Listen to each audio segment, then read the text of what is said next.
Gentlemen, let me ask you a question that might just change the way you see yourself. What if I told you that women, yes, women are sending you signals right now and you're not even noticing? Not because you're not attractive, not because you're too old, but because you're not aware.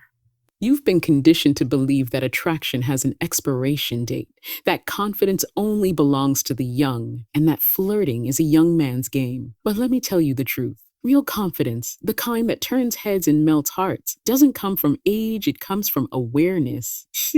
From presence, from owning who you are. And sometimes it comes from realizing that when a woman asks you a seemingly random question, do you come here often? Or what kind of watch is that?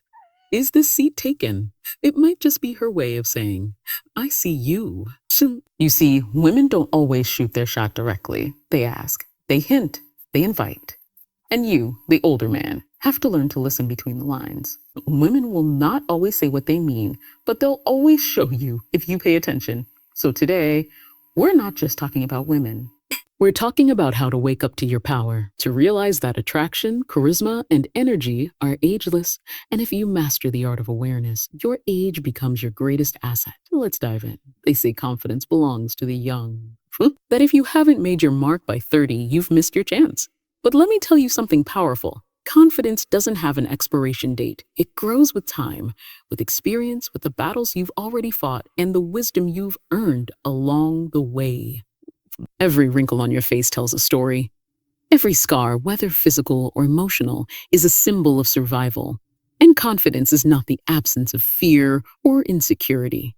It's the quiet understanding that you've faced worse and made it through. That's not something the young can teach you. That's something only life can. There's a certain strength that comes when you've seen enough of the world to know what matters and what doesn't.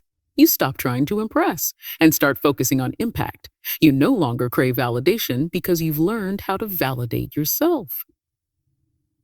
That's real confidence. It's not loud. It doesn't need a spotlight. It's steady, like a heartbeat. Sure, certain, grounded. You've made mistakes, some of them big. But what people often overlook is that mistakes become lessons, and lessons become tools. And lessons become tools. Over time, you stop reacting emotionally and start responding wisely. You become a man who doesn't just chase, he attracts, not by trying harder, but by standing still, by being rooted in his truth. Think about it. The young might have energy, but they're still figuring it out. They're often looking around, unsure of their place in the world. But with time, you've already begun to find yours. You've learned what you're good at. You've failed and gotten back up. You've watched dreams fall apart and built new ones. You've had your heart broken and loved again anyway. That kind of resilience breeds a deeper level of self-assurance that no external appearance can replace. When someone walks into a room with true confidence, they don't have to say a word. The energy shifts. People notice. And it's not about the way they dress or how loud they speak. It's the certainty in their eyes, the calmness in their presence, the quiet belief that they belong. That's the kind of confidence only experience can give you. It's time to stop measuring yourself against others, especially those younger than you. They're on a different chapter. You're further down the line, and that comes with unique strengths. You know how to handle pressure. You know how to listen before speaking. You know how to walk away from things that don't serve you, not because you're afraid, but because you respect your peace. There is a magnetism that comes from maturity, from not needing to be the loudest voice, because your presence already speaks volumes. From being able to look someone in the eye and say what you mean without fear. From being secure enough to celebrate others without questioning your own worth. Confidence doesn't come from pretending to be something you're not. It comes from being exactly who you are and being okay with it. And that's the gift of time. You've lived long enough to shed the illusions, the masks, the roles you thought you had to play. And what's left is your real self. Unfiltered, unshaken, unapologetically strong. So if you've ever felt like your time has passed, think again. You're not behind. You're seasoned. You're experienced. You're powerful in ways youth can't understand. And when you finally realize that, when you step into that truth, everything changes. You stop chasing and start drawing the world toward you. And that's when confidence becomes second nature, because you're not trying to become something anymore. You're just being. And that's enough. Women are often misunderstood, not because they're mysterious, but because their way of communicating interest isn't always direct. It's subtle, it's intuitive, it's layered. When a woman is interested, she rarely walks up and says, "I like you." Instead, she might ask a question, a small one, a harmless one. But behind that question lies something more, a signal, a test, a gentle nudge to see if you're paying attention. That's where most people miss the mark. They hear the question, but not the intention behind it. They answer with logic, not awareness. She asks, "Do you come here often?" And gets a dry eye sometimes, when what she was really hoping for was connection, curiosity, warmth. It wasn't about the question. It was about the opportunity to engage, to see if you'd notice her, not just the words she said. The truth is, attraction for many women doesn't begin with bold statements. It begins with the little things, the glance that lingers a second too long, the playful question, the light laugh at something that wasn't that funny. These are not accidents, they're invitations. They're invitations. And when you're tuned into them, the whole dynamic changes. You stop seeing women as distant or confusing and start recognizing the subtle art of their communication. Questions are one of their favorite tools. "What's that you're drinking? Is that your bike outside?" "You look familiar. Have we met before?" These aren't always information-seeking questions. Sometimes they're the safest way to bridge the gap, to open a door without risking rejection. They're a way to say, "I noticed you," while still having an easy out if the interest isn't returned. Easy out if the interest isn't returned. The key is to not just hear the words, but to feel the intention. Tone matters. Eye contact matters. Timing matters. Is she smiling when she asks? Is her body turned toward you?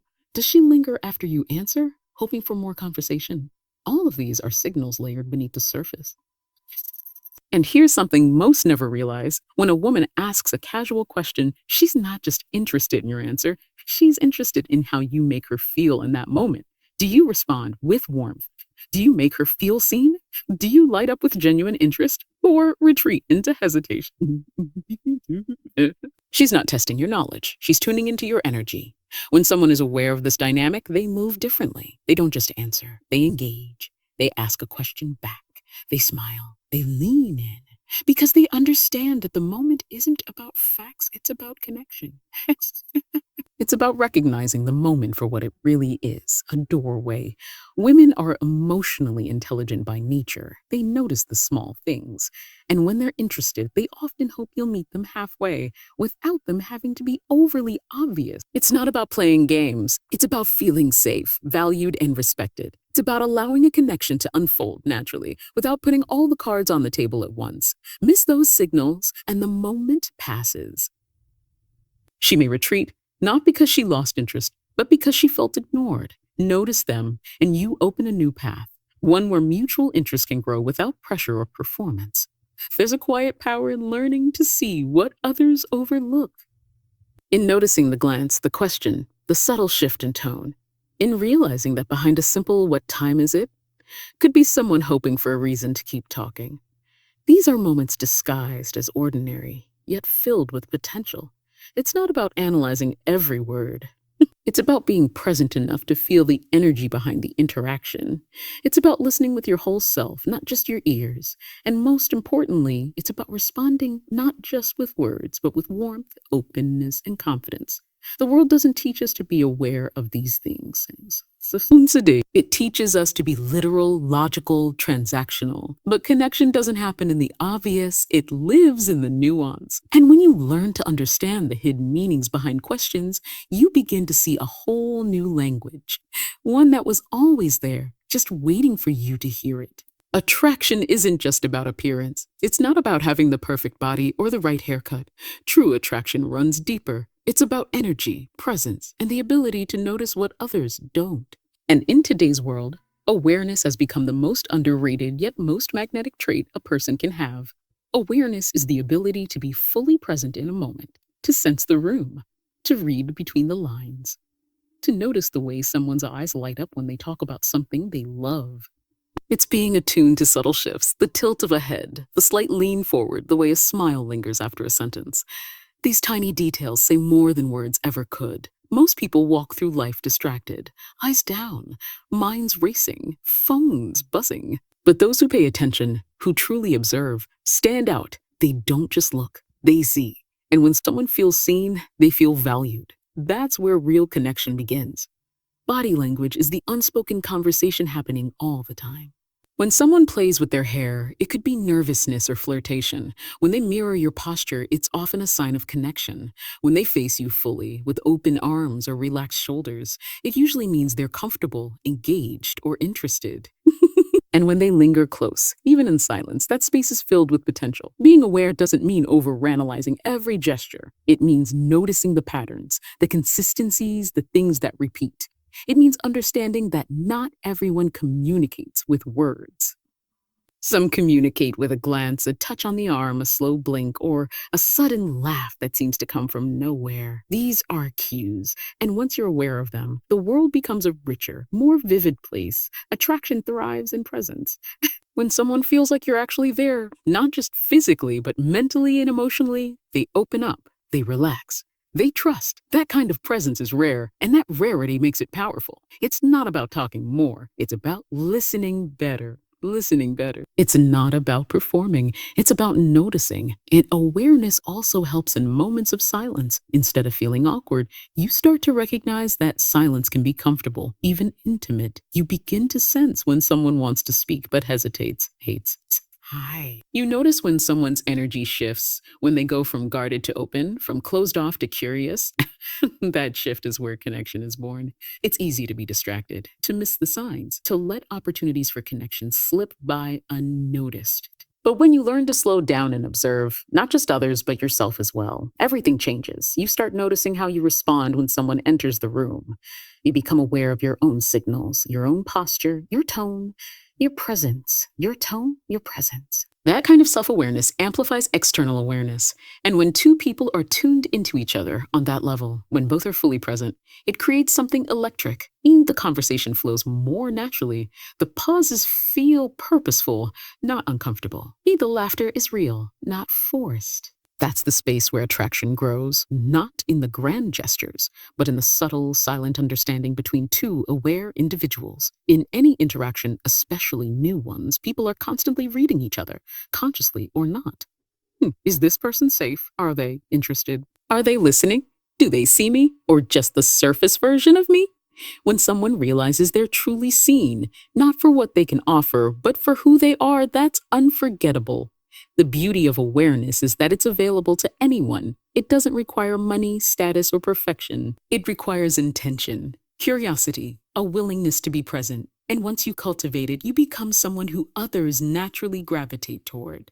Not because you're trying to impress, but because you're tuned in, because you see people, and more importantly, you make them feel seen. In a noisy world full of distractions and performance, the most attractive person is the one who's simply present. Who listens with their eyes? Who notices the unspoken? Who understands that the most meaningful conversations are often the ones without words? That's real attraction. It begins with awareness. Communication is often mistaken for words alone, but the truth is, most of what's felt, understood, or conveyed between people happens without a direct statement. Especially when it comes to attraction, women often communicate interest in ways that are indirect, subtle, and deeply intuitive. Not because they're playing games, but because indirect communication is part of emotional intelligence, and it often feels safer and more natural. It's easy to expect clear signals, like someone saying outright, "I like you," or "I'm interested," but that's not how it usually works. Interest often starts as curiosity, and curiosity doesn't always come with bold declarations. Sometimes it shows up as small questions. Sometimes it's a playful tease, a compliment wrapped in humor, or even just being in the same place at the same time. More often than seems coincidental. What many fail to recognize is that indirect communication is a form of invitation.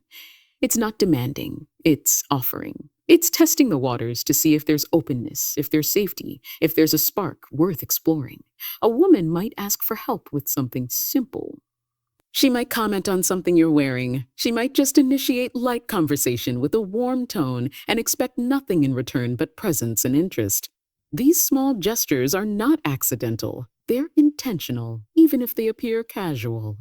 The way someone positions themselves near you, the way they make eye contact a little longer than necessary, or how they find small ways to keep a conversation going, all of it speaks volumes.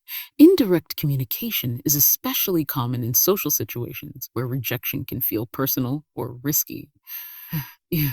So instead of saying, I'm interested, a woman might ask, what do you do for fun? Or have you been here before? She's not necessarily seeking information. She's testing connection.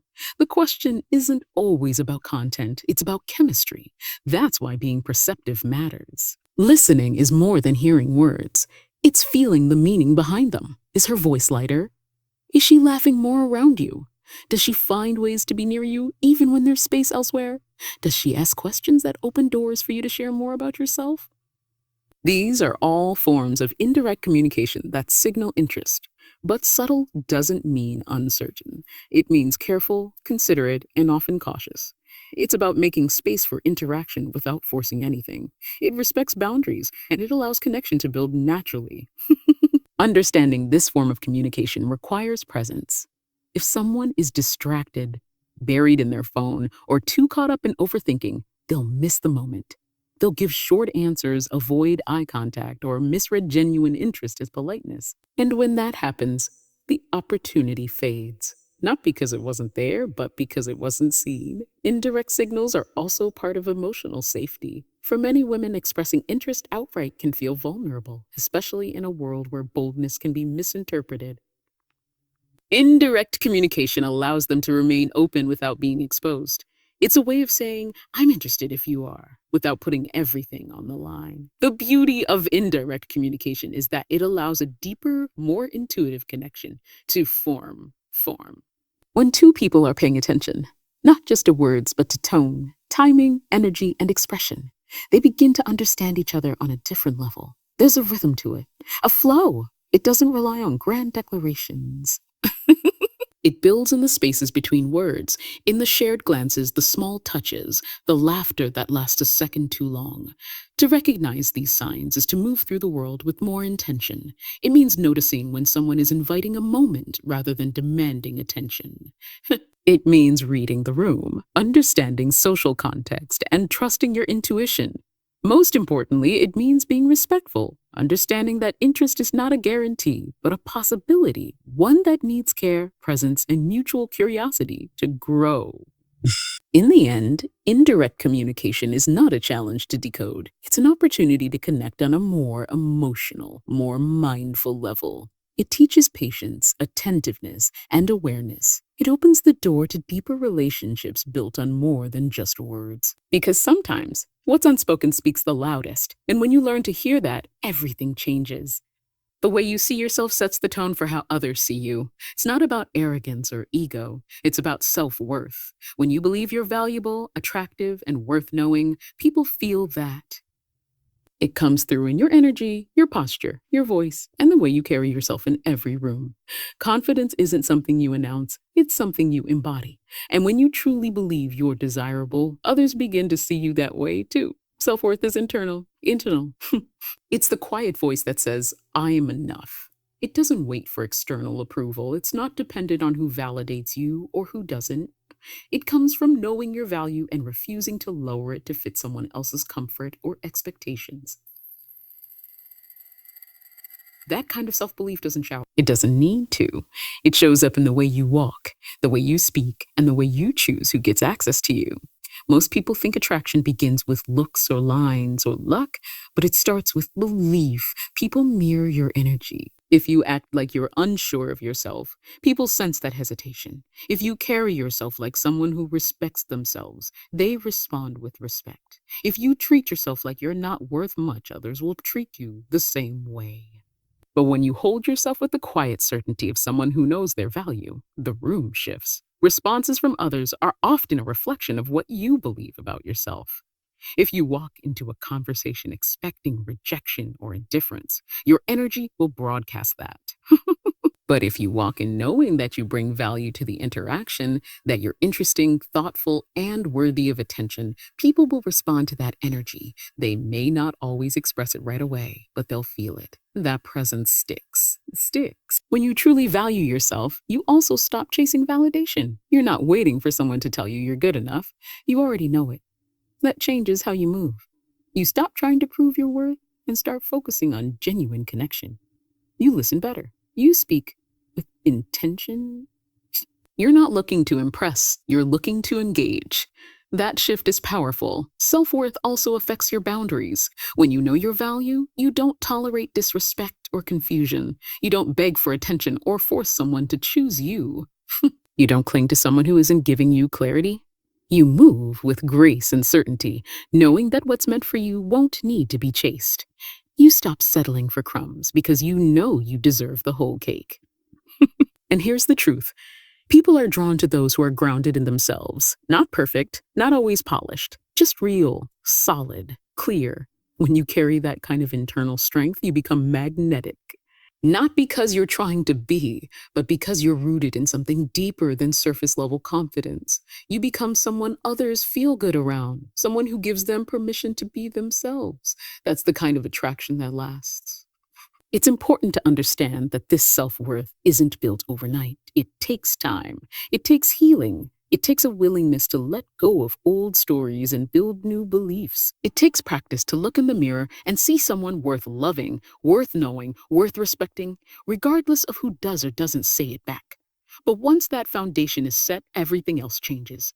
You start showing up differently. You speak with more clarity. You make eye contact. You stop shrinking to fit into spaces you've outgrown.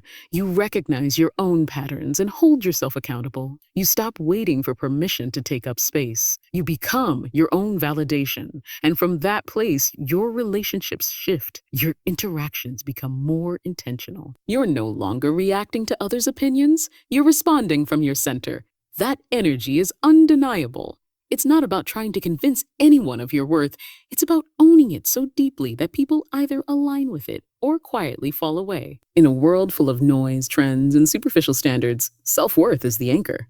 It's the foundation that keeps you grounded when everything else feels uncertain. And when you believe you're desirable, not in a superficial sense, but in the deep, grounded belief that who you are is worthy, people will feel that truth. Some may be surprised. Others may be intimidated. But the right ones will recognize it, and they'll respond accordingly.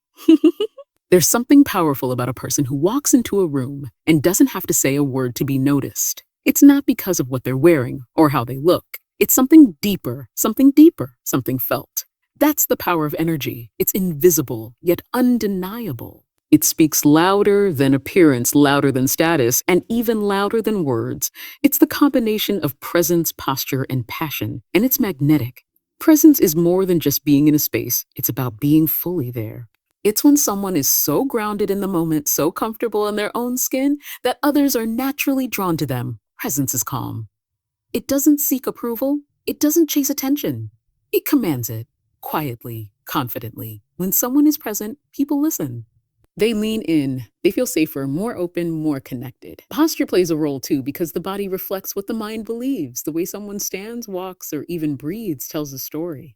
Shoulders back, head held high, eyes focused. These subtle cues signal confidence and clarity. There's no arrogance in it, just an inner certainty that doesn't need explanation, and others feel that. It's attractive, not because it's trying to be, but because it radiates strength and ease at the same time. Then comes passion.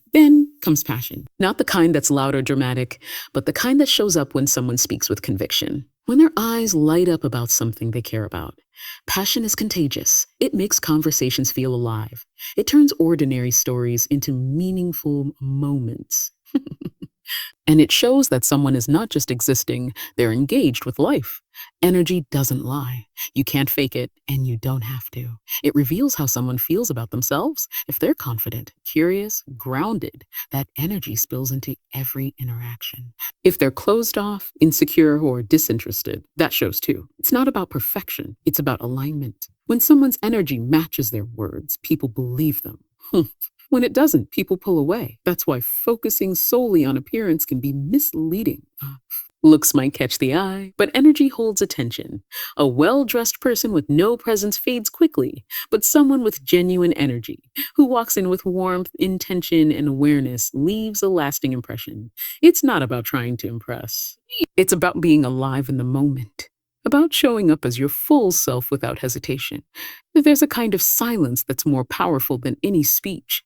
It's the quiet confidence that comes from knowing your worth, from standing in your truth without needing validation. That silence becomes your energy. It travels ahead of you.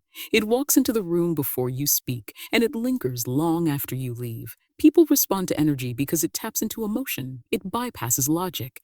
It creates a feeling, and people never forget how you made them feel. You could say all the right things and still be forgettable if your energy doesn't match. But you could say very little and still be unforgettable if your energy resonates. This is especially true in the realm of connection and attraction. Words may start the conversation, but energy sustains it.